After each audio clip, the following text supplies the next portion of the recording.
अहंकार जहाँ होगा वहाँ निर्माण नहीं हो सकता, जहाँ अहंकार होगा वहाँ हरि नहीं होगा। इस वक्त मधेपुरा जिले में है और हमारे पीछे जो कला भवन मधेपुरा का है, यहाँ पर इंडियन जर्नलिस्ट एसोसिएशन का नेशनल जो सेमिनार होने वाला है और यह सेमिनार जो है यहाँ मधेपुरा में जारी है, जहाँ पूरे बिहार से ही नहीं देश के कोने कोने से पत्रकार यहाँ पहुंचे। यहाँ तक कि पत्रकार नेपाल के एक टीम भी पत्रकारों की यहाँ पहुंची है। इस जो है पत्रकार का जो सम्मेलन है उनको सफल बनाने को लेकर यहाँ पर है और हम बात करेंगे यहाँ पर जो प्रदेश अध्यक्ष हैं बिहार के रंजीत सम्राट जी, ये जो हम बात करेंगे। रंजीत सम्राट जी, ये सम्मेलन के बारे में क्या बताएंगे?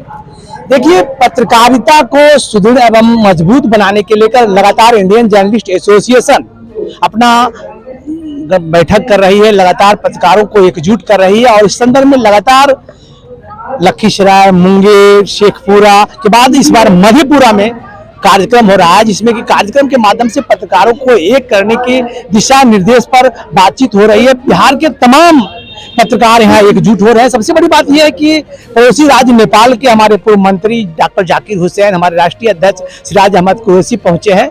इस कार्यक्रम के माध्यम से हम पत्रकारों को ये संदेश देना चाहते हैं कि जिस तरह से शिक्षक निर्वाचन के माध्यम से शिक्षक अपनी समस्या को रखते हैं, ठीक पत्रकार निर्वाचन का गठन हो और पत्रकार निर्वाचन के गठन के माध्यम से पत्रकार अपनी समस्या को रख सके। ये सबसे बड़ा मांग हमारा। दूसरा मांग है कि पत्रकारों को एक नियमित वेतनमान फिक्स करे, चाहे कोई भी संस्थान हो।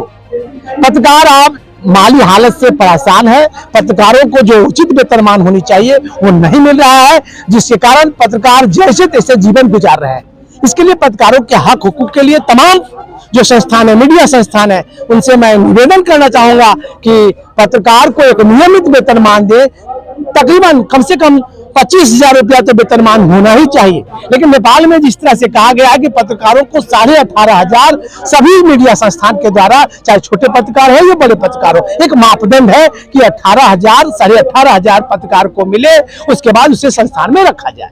लेकिन भारत सरकार ऐसा कुछ नहीं किया है। दूसरी बात है कि बिहार सरकार के द्वारा सभी जिलों में प्रेस क्लब का निर्माण कर दिया गया है, लेकिन अभी तक पत्रकारों को प्रेस क्लब हैंड ओवर नहीं किया गया, जिससे पत्रकारों को काफी परेशानी का सामना करना पड़ता है। इस कार्यक्रम के माध्यम से मैंने ये भी मांग रखी है कि जो प्रेस क्लब बनाया गया पत्रकारों को सुपुर्द किया जाए, एक गठन किया जाए, कमेटी गठन किया जाए, पत्रकारों को एक प्रेस क्लब का सुपुर्द किया जाए। मधेपुरा में है और हमारे साथ जो है रंजीत सम्राट थे, जो प्रदेश अध्यक्ष है इंडियन जर्नलिस्ट एसोसिएशन के। इन्होंने पत्रकार सुरक्षा कानून लागू करने के साथ पत्रकारों पर होने वाले तमाम तरह की परेशानी से रूबरू कराया और सरकार से मांग भी किया। और ये मधेपुरा में जो रिपब्लिक टाइम्स जो डिजिटल हिंदी दैनिक के जो है, तो उनके माध्यम से, उनके सौजन्य से जो है ये छठा जो है सम्मेलन अधिवेशन करवाया जा रहा है। इस अधिवेशन अभी सभागार में जारी, हम दिखा सकते हैं कि सभागार में ये सम्मेलन चल रहा है और सभागार में जो सम्मेलन चल रहा है उनसे भी हम सम्मेलन में जो मंचासीन अतिथि हैं उनसे भी बात करेंगे और इस कार्यक्रम के माध्यम से क्या जो है आने वाले दिनों में पत्रकारों की स्थिति और परिस्थिति पर क्या प्रभाव पड़ता है, ये देखने वाली बातों के बहरहाल जो अंदर जो कार्यक्रम चल रहा है उनके बारे में भी बताएंगे। ऐसे में जो यहाँ पर पत्रकार मधेपुरा के लाइव सिटीज के क्या है, ये सम्मेलन के बारे में क्या कहना है? देखिए, आज का जो सम्मेलन है ये काफी महत्वपूर्ण सम्मेलन है और इस पत्रकार के हित के लिए यहाँ पर जो बात है वो हो रही है। जायज सी बात है, पत्रकार को जो सुविधा मिलनी चाहिए वो सुविधा जायज है। अभी कोशी और सीमांचल का ये इलाका काफी पिछड़ा इलाका है और यहाँ पर पत्रकारों को जो सुविधा देनी चाहिए वो सुविधा नहीं हो पाती है। कहीं ना कहीं जो पत्रकार है, पत्रकारों को कई तरह की परेशानियों का सामना करना पड़ता है। सरकार को भी सजग होनी चाहिए, सरकार को एक ऐसी गठन करनी चाहिए जिससे पत्रकारों को जो सुविधा है वो मिल सके। प्रेस क्लब की जहाँ तक बात है तो हमारे जिले में सहरसा से आते हैं, वहाँ पर प्रेस क्लब बनकर तैयार है, लेकिन अब तक जो प्रेस क्लब है वो नहीं खोला गया, जिस कारण पत्रकारों को खुले आसमान के नीचे कहीं पर जाकर बैठना पड़ता है। ये सब परेशानियों का सामना जो है वो करनी पड़ती है। इस सम्मेलन के माध्यम से जो बात निकल कर आएगी, ऐसे तो पूरे बिहार में देश के पत्रकारों पर तमाम तरह की परेशानी का सामना करना पड़ता है। सरकार ने सुविधा मुहैया कराया, हर जिला में प्रेस क्लब का गठन किया है, भवन बनाया गया, लेकिन वो भवन पत्रकारों के हैंड ओवर नहीं किया, जिससे पत्रकारों को समाचार संकलन करने में बहुत तरह की परेशानी होती है। वैसे इस सम्मेलन में क्या बात आगे निकलती है, पत्रकार सुरक्षा कानून को लेकर हो या पत्रकार के सुनहरे भविष्य को लेकर, वो देखते हैं। वैसे जो हमारे राष्ट्रीय अध्यक्ष जो है इंडियन जर्नलिस्ट एसोसिएशन के सिराज अहमद कुरैशी जी हो या जो है बिहार के जो प्रदेश अध्यक्ष रंजीत सम्राट वो लगातार बिहार में घूम घूम कर देश के कोने कोने में जो सम्मेलन कर रही है और पत्रकार की समस्या को सामने लाकर सरकार को अवगत करवाकर उसके समाधान को लेकर प्रयास रहता है। देखना है कि सम्मेलन के माध्यम से क्या बातें सामने आती है, जिस पर संगठन इंडियन जर्नलिस्ट एसोसिएशन आगे की रणनीति लाकर पत्रकार हित में काम करेगी। मधेपुरा में जो पत्रकार सम्मेलन हुए, बतौर जो है विशिष्ट अतिथि थे राष्ट्रीय अध्यक्ष जी, और हम बात करेंगे इस कार्यक्रम के बारे में कि इस कार्यक्रम के बारे में जो पत्रकार सम्मेलन हुआ और इस सम्मेलन में क्या बातें हुई है और पत्रकारों की आगे की क्या रणनीति होगी, संगठन की क्या भूमिका है, इस पर क्या कहना है।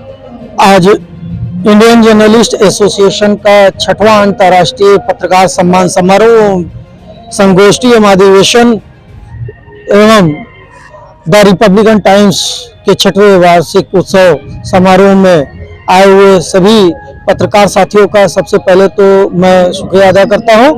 और मधेपुरा की धरती पत्रकारिता और क्रांतिकारियों की धरती है। सबसे पहले तो मैं इस कार्यक्रम के माध्यम से बिहार के पत्रकारों को ये संदेश देना चाहता हूं कि इंडियन जर्नलिस्ट एसोसिएशन हमेशा पत्रकारों के लिए पत्रकारों की समस्याओं के लिए संघर्षरत रहा है और आगे भी रहेगा। हमारी जो मुख्य मांग है पत्रकार सुरक्षा कानून, वेतन विसंगतियां और शिक्षक निर्वाचन क्षेत्र के ही तरह पत्रकार निर्वाचन क्षेत्र बनाए जाने की जो मेरी मांग है, वेतन और भत्ते में जो है विसंगतियां हैं उसको दूर करने की यहाँ से सरकार से मांग है, प्रदेश सरकार से और केंद्र की सरकार से। वो निरंतर जो है उस पर हमारी इंडियन जर्नलिस्ट एसोसिएशन संघर्ष कर रही है, आगे भी इसी तरह से संघर्ष करती रहेगी। हम एक जीवन शैली जो बहुत आम आदमी की थी, जो एक आम आदमी की आवाज थे, उसके सोचने का तरीका कंप्लीट सामाजिक सांस्कृतिक अलग था। एक ऐसा व्यक्तित्व मधेपुरा में रोम पोप का मधेपुरा गोप का जब कहा जाता था और इस तरह के सामाजिक राजनीतिक इन्वॉल्वमेंट अलग अलग थी। वहां देवाशीष बोस का जन्म और एक चमत्कारी व्यक्तित्व, बिना किसी से प्रभावित हुए, बिना लोभ लालच के, लगातार चेहरे बीता चलते रहना, कभी सांस्कृतिक जीवन के लिए, कभी सामाजिक, कभी आर्थिक, कभी किसी न किसी सामाजिक जीवन से जुड़े हुए व्यक्तित्व के लिए ये बहुत बड़ी बात थी। सर, चौथे स्तंभ को आईना आपने दिखाया है। सर, चौथे स्तंभ को बहुत हमको करना चाहिए।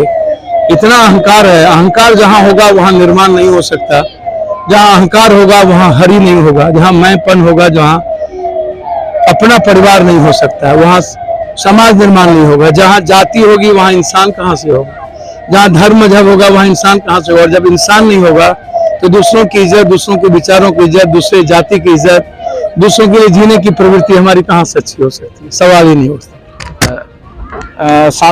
पूर्व सांसद पप्पू यादव थे जो इस मंच से जो संदेश जो है देश के चौथे स्तंभ को आज जो है इस सम्मेलन के माध्यम से दिया है, वो आईना दिखाने के लिए जो उन्होंने बात, जो सार्वजनिक बात अपने भाषण में दिए हैं, वो वास्तविक में मार्मिक था। और उसको अब देखना है कि इस भाषण से कितना प्रभाव जो है देश के चौथे स्तंभ पर पड़ता है, आने वाली पीढ़ी उसको किस तरह अपनाती है। बहरहाल पप्पू यादव जो है क्रांतिकारी अंदाज के लिए पूरे देश में जाने जाते हैं और इनका यह अंदाज इनको जो है पूरे देश में चर्चित कर रखा है, जिसलिए युवाओं का, गरीबों का अगर कोई मसीहा माना जा रहा है अभी बिहार में, तो वो आइकॉन के रूप में पप्पू यादव है जो मधेपुरा के पूर्व सांसद हैं।